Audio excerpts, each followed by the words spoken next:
Welcome to my channel KN Creativer. ఈ కథ మాయా, అర్జున్, కబీర్ అనే ముగ్గురు యువకులు భాంగడ్ కోటలో జరిగిన కథను నడుపుతుంది. సాయంత్రం గాలులు వీస్తున్న సమయంలో వారు కోట గేటు వద్ద చేరుకుంటారు. అర్జున్ తన ఫ్లాష్ లైట్ ను ప్రదర్శిస్తూ మనం టైంకి వచ్చేశాం, సూర్యుడు ఆల్మోస్ట్ మాయమవుతున్నాడు అని అంటాడు. కబీర్ నవ్వుతూ అదే పాయింట్ బ్రో, గోస్టులు డేలైట్లో ట్రెండ్ అవ్వలేదు కదా. ప్రాచీన కోటలో జీర్ణమైపోయిన శిల్పాలు ఎవరో ఇప్పటికైనా కనిపించవని భయాన్ని కలిగిస్తాయి. మాయా ఈ కథని వినిపిస్తూ ఇక్కడ కాలమే ఆగిపోయినట్టుంది అని అంటుంది.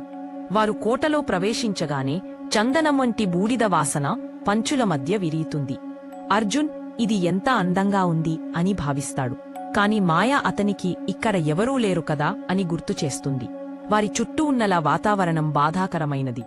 వారు మొదటిసారి గడిపిన స్థలంలో భయాన్ని అనుభవిస్తున్నారు. ఒక కాలగడియార మొగింపు వినపడుతుంది. వారు ఇక్కడ వస్తున్న సమయంలో సాయంత్రం అనిపిస్తుంది. అప్పుడే వారు ఒక వృత్తాకార గదిలోకి ప్రవేశిస్తారు. అక్కడొక పెద్ద అద్దం ఉంది. మాయా సూచిస్తూ దయచేసి తాకొద్దు. కాని కబీర్ ఒక సెల్ఫీ మాత్రమే, మనం ఇక్కడ ఉన్నామనే ప్రూఫ్ అంటూ ఫోన్ తీసుకుంటాడు. అర్ధరాత్రి చీకటిలో అద్దం వెనక ఒక మృదువైన చిరునవ్వుతో ఓ అమ్మాయి కనిపిస్తుంది. అందుకు వెంటనే కబీర్ నెచ్చేలు, ఇది ఫన్నీ కాదు అని నిడివి అంటాడు. అద్దం పొగమంచు పట్టినట్టు అవుతుంది. వారు ఒక్కొక్కరుగా ఓ స్వరం వినపడుతుంది. సూర్యాస్తమయం తర్వాత ఎందుకు వచ్చారు? మాయా, అర్జున్, కబీర్ మూడు స్తబ్దంగా నిలబడిపోతుంటారు. ఒక దెయ్యం స్వరం శాపం పూర్తి కావాలి అని చెప్పేసరికి అర్జున్ పరగెత్తుతాడు. కాని ఏ మలుపు తిరిగినా అదే అద్దం గదికే తిరిగి వస్తాడు. అద్దం అతనికి కష్టమైన దృశ్యాన్ని చూపిస్తుంది.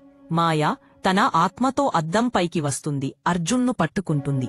ఈ క్షణంలో కబీర్ తన కెమెరా సాయంతో అర్థం చేసుకుంటాడు, మాయా మరియు అర్జున్ ఇప్పటికే దోషితులు అయ్యారు. ఉదయానికి భాంగడ కోటలో కురుస్తున్న శాంతమైన సంగీతం, పక్షులు కిల్లకిలమంటాయి.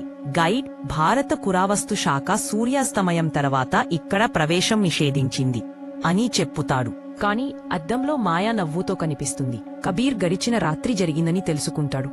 కొన్ని కథలు ఎప్పటికీ ముగియవు. ఈ కథ భాంగడ్ కోటలో ఉన్న శాపం మరియు ప్రేమ కథలను మార్చుకుంటూ ఎప్పటికీ మరచిపోనివి.